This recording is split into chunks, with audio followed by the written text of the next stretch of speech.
na ng kuryente! Hoy! Magtitipid na tayo Nay, pwede mo ba ako mag-aircon? Bawal.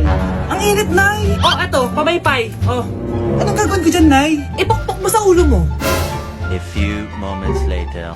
Sarap ka talaga, babe! Papatayin ko yung wifi Wag, Nay! Kausap ko pa po yung boyfriend ko! Ikaw mamamatay mo ba kung di kayo mag-usap ng jowa mo? Oo, Nay! Kamamatay ko! Sinasabi ko sa'yo ikalma mo yung mo. Manonood na lang ako ng TV. Ops, bawal manood. Bakit, Nay? Bawal. Ang dami namang bawal. Bawal mag-charge. Magtitipid tayo, di ba? Nay, lupat na ako! Bawal.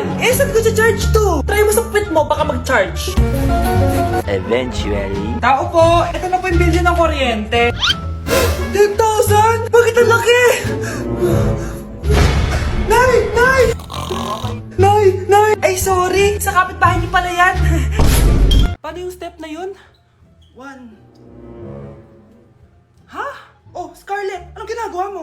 Nay, nagpa-practice po ako. Pangarap ko po kasi sumikat parang mga K-pop.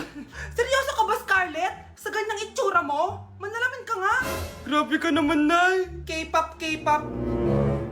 Okay, class. Ano ang pangarap niyo sa buhay? Ma'am, gusto ko po maging doktor. Wow, maganda yan. Pagbutihan mo, Samantha. Ikaw, Scarlett. Pangarap ko pong sumikat parang mga K-pop. Seryoso ba si Scarlett? Sa itsura mong yan, hindi ka tatanggapin dun, Scarlett. Gumising ka.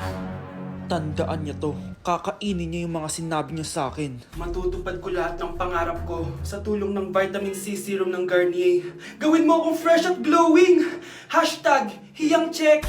Sa wakas, matutupad din pangarap kong glow up. Humanda kayo. Mare, yung anak mo, nagpa-perform sa TV! Talaga ba, Mare? Ako ay torpe pa noon, pero nagbago na ngayon. Now I have the courage. Sikat na yung anak ko! I have you. Ikaw at ako under the sun. I'm glowing now that I found the one. Garnier, ba't ngayon ka lang? Skin ko ay hiyang Maria. Ikaw at ako, we're gonna shine. Nothing can stop us, it's our time.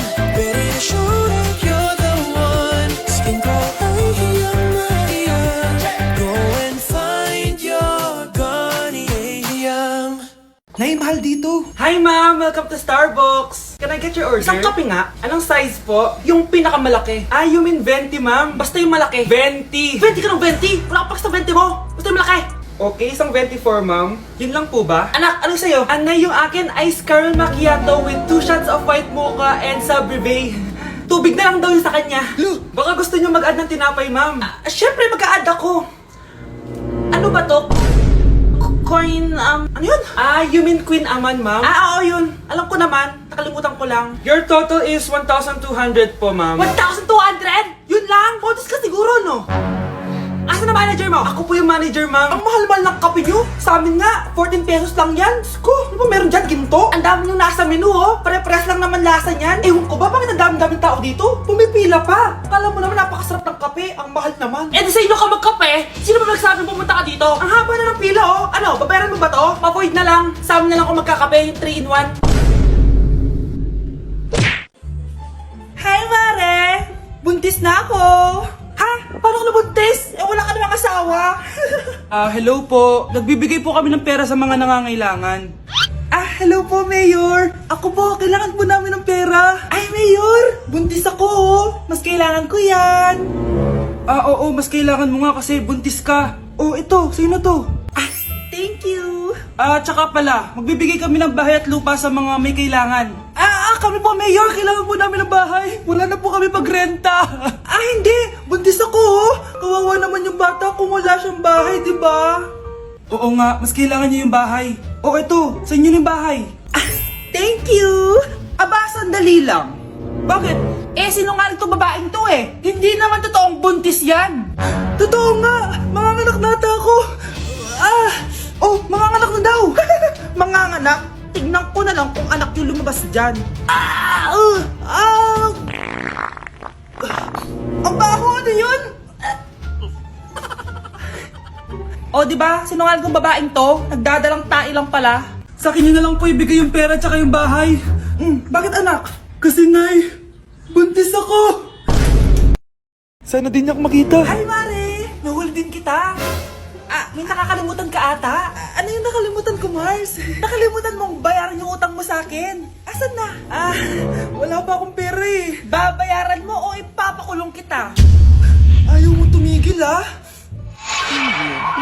Nay! Ipapabayad mo pa ba yung utang ko sa'yo? Hindi na, Mare. Huwag mo nang bayaran yun. Buti naman. Bigyan mo ko ng pera. Pera? Ito sa'yo na yung wallet ko. Saan na ba si nanay? Ganda na relo mo Akin na yan. Eto Mare. Sa'yo na to. Nay, anong nangyayari sa'yo? Sa'yo na din yung mga kotse ko, tsaka yung bahay namin. Dami nito Aalis na ako. Nay, gising! Ha? Ba't mo binigay lahat sa kanya? Walang yung babae yun. Anong gagawin natin, Nay? Huwag kang mag-alala, anak. May kapangyarihan ako. Superhero ka, Nay! Watch and learn ka, anak. Naloko din kita. Saan ka pupunta? Akin na yan! Ayoko!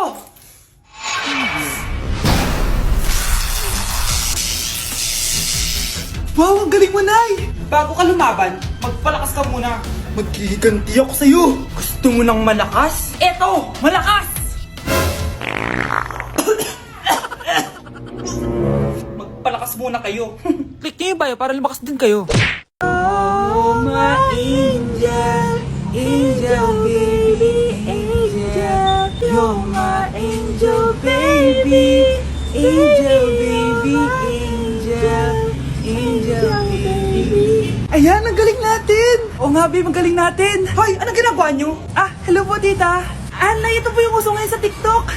Uso? Cringe! Cringe? Che, di ka lang marunong kumanta, Nay! Cringe! Na-like ng kifi ko. Anak, anong ibig sabihin ng kifi? Galing naman nito! Anak, ano ginagawa mo? Nay, nagla-like po ako ng mga post sa TikTok. Nagla-like? Bakit mo binababa? Ito na po kasi uso ngayon, Nay, yung magla-like ka gamit yung kifi mo. Ano ba yung mga bata ngayon na malalaman nyo sa TikTok? TikTok pa! Ayan, mga nakukuha nyo. Ang KJ mo naman, Nay. Try mo kaya. Ay, naku, Scarlett, huwag mo kayo na-influensya sa mga ganyan mo, Oo nga, ang sarap sa feeling. Diba? Like! Na-like ng kifi ko. Nandito ako sa Japan at kakain tayo kasi di ako makatulog, guys. Time check 1 AM na. Imbis na natutulog, kakain tayo. Buti na lang talaga sobrang lapit lang ng Family Mart sa hotel namin. Ito yung hotel namin, tapos ito lang yung Family Mart. 'Di ba sobrang lapit? Sobrang daming pwedeng bilhin, Daming onigiri, Kuha tayo neto. Mukhang masarap tong chicken and vegetables. Hindi naman ako sobrang gutom. May mga gusto lang ako itry. Kuha tayo netong favorite kong drink. Try naman natin tong blueberry na flavor. Tapos ganito din yung Yakult nila dito. Actually, pampatulog pala to. Akala ko Yakult talaga siya. Ito muna bibilin ko dito. Hanap tayo ng 7-Eleven. Ito guys, may nahanap ako 7-Eleven. Parang masarap to, Mukha siya lasagna. Tikman natin. Dito na lang natin siya kainin sa labas. Parang fantasy din kumain dito sa kalsada nila. Sobrang safe dito sa Japan, promise. Unahin na natin tong sushi.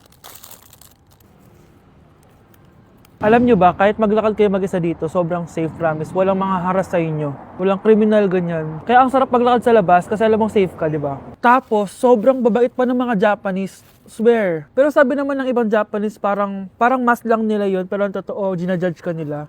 Pero at least, di ba, mabait sila. Di kagaya na pumunta ako ng Hong Kong, sobrang sungit ng mga tao, sisigawan ka pa. Kapag may hinahanap ka, talagang tutulungan ka nila. Tapos palagi silang nakasmile. Kaya promise, Japan talaga yung favorite country ko. Last bite. Okay, next natin itong parang lasagna.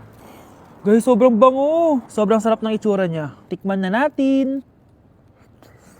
Ang sarap! Ito din yung gusto ko sa Japan. Sobrang sarap ng mga pagkain nila. Like, promise. Wala pa kami natitikman dito sa Japan na hindi masarap.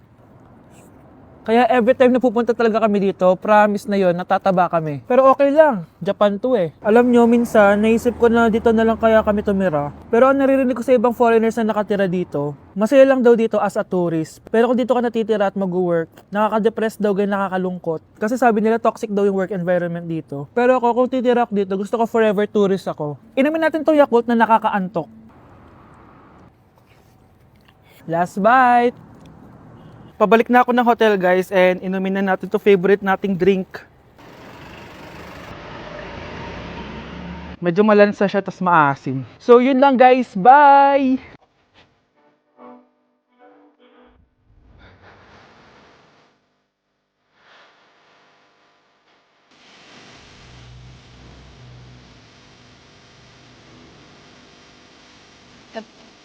Yes! Ang taas ng score ko! Anong score mo, Scarlett? 19 yung score ko. Ay, hindi perfect. Buti pa ako, naka 20.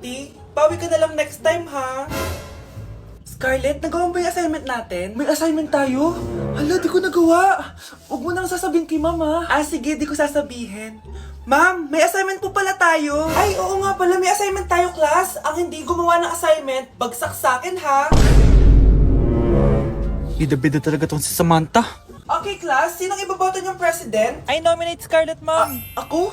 Di ako papayag. Dapat ako yung maging president. Go, Scarlett, kaya mo yan. I nominate myself because I believe na mas responsible ako. I believe na hindi ako nangungupit ng class funds. Iboto niyo ako dahil matataas ang mga scores ko. Iboto niyo ako dahil hindi ako nangungopya para lang tumaas ang score.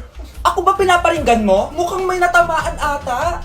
Congrats, Scarlett. Deserve mo maging president. Gagawin ko yung best ko. Good morning, class. Hindi na papasok si Samantha. Ha? Ano nangyari? Ang balita ko, nag-drop na siya dahil sa sobrang pressure sa nanay niya. Palagi siya pinapagalitan kapag hindi perfect yung score niya. Nagalit din yung nanay niya nung hindi siya nanalo ng president. Kaya, na-depress talaga siya. Kawawa naman pala siya. Anak, gising na!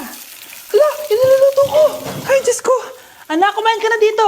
Nakakamiss si ate no, Nay. Dati, kasama lang natin siya kumakain dito. Miss ko na din ate mo, anak. Wait lang, tawagan ko. Hi, Nay! Ay, hello anak! Kamusta ka na dyan sa Manila? Eto, Nay. Malapit na akong gumraduate. Sa wakas naman, anak. Kapag nag-graduate ka, makakauwi ka na dito sa probinsya. Nay, may sasabihin pala ako sa'yo. Hello, anak! Nay! Hello, anak! Nay, choppy ka, Nay! Ang bagal naman ng internet ni nanay.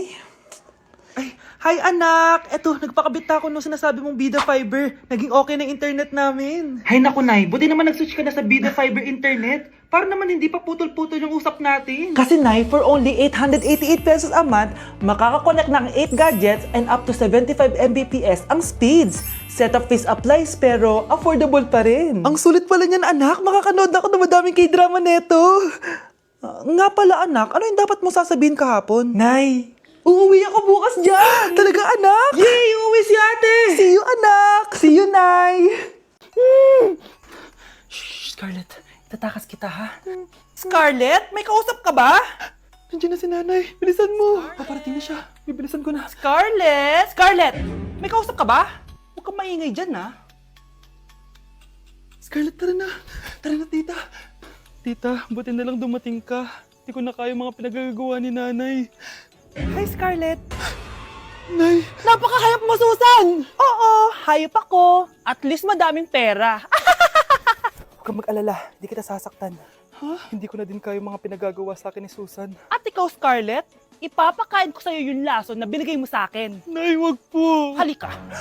Isubo mo tong lason. Ito'y nararapat sa'yo para mawala ka na sa mundo. Itigil mo na yan, Susan. Totoo ba itong nakikita ko?